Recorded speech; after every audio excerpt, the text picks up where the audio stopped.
DJ आप सभी तमाम श्रद्धालु भक्तगणों का हार्दिक अभिनंदन करता है और करता ही रहेगा।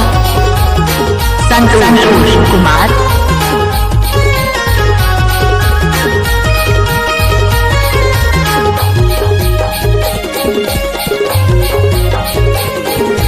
लकर धकर चोला कैसे लगे तोला बताए देते मोला डोंगरी माँ।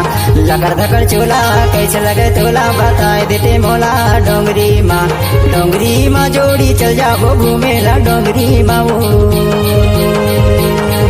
देहा डोंगरी माँ। डोंगरी माँ जोड़ी चल जाओ घूमेला डोंगरी माँ वो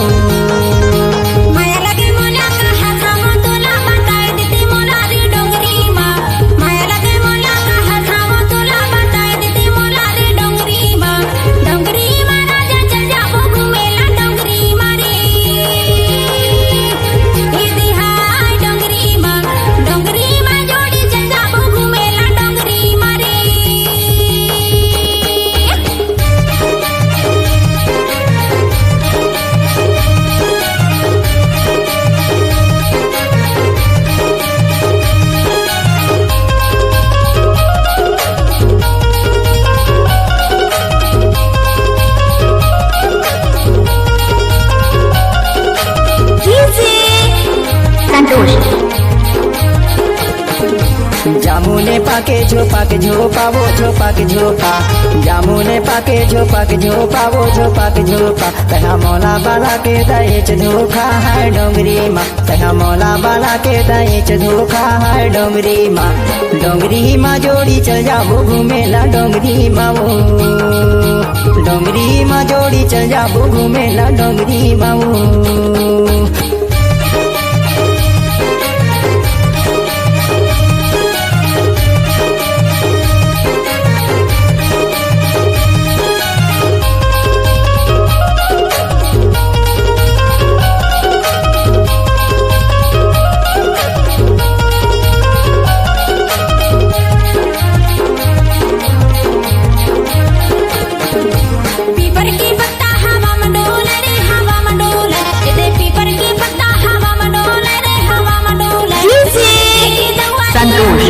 कुमार झीलन बघोट डोला वाले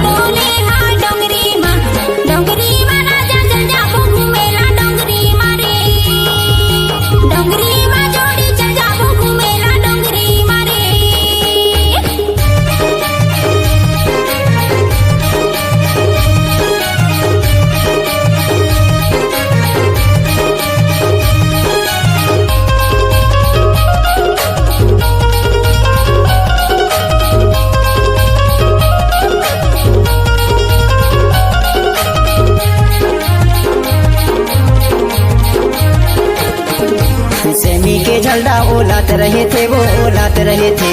सेमी के झंडा ओलात रहे थे वो ओलात रहे थे। दे तूर मोर माया फूलात रहे थे हाय डोंगरी माँ। दे तूर मोर माया फूलात रहे थे हाय डोंगरी माँ। डोंगरी माँ जोड़ी चल जाओ घूमेला डोंगरी माँ वो। डोंगरी माँ जोड़ी चल जाओ घूमेला डोंगरी माँ वो। लकर धकर चोला कैसे लगे तोला बताए देते मोला। लकर धकर चोला कैसे लगे तोला बताए देते मोला डोंगरी माँ। डोंगरी माँ जोड़ी चल जाओ घूमेला डोंगरी माँ वो देहा डोंगरी माँ। डोंगरी माँ जोड़ी चल जाओ घूमेला डोंगरी माँ वो। डोंगरी माँ जोड़ी चल जाओ घूमेला डोंगरी माँ रे। डोंगरी माँ जोड़ी चल जाओ घूमेला डोंगरी माँ वो। डोंगरी माँ जोड़ी चल जाओ घूमेला डोंगरी माँ रे। डोंगरी माँ जोड़ी चल जाओ घूमेला डोंगरी माँ वो।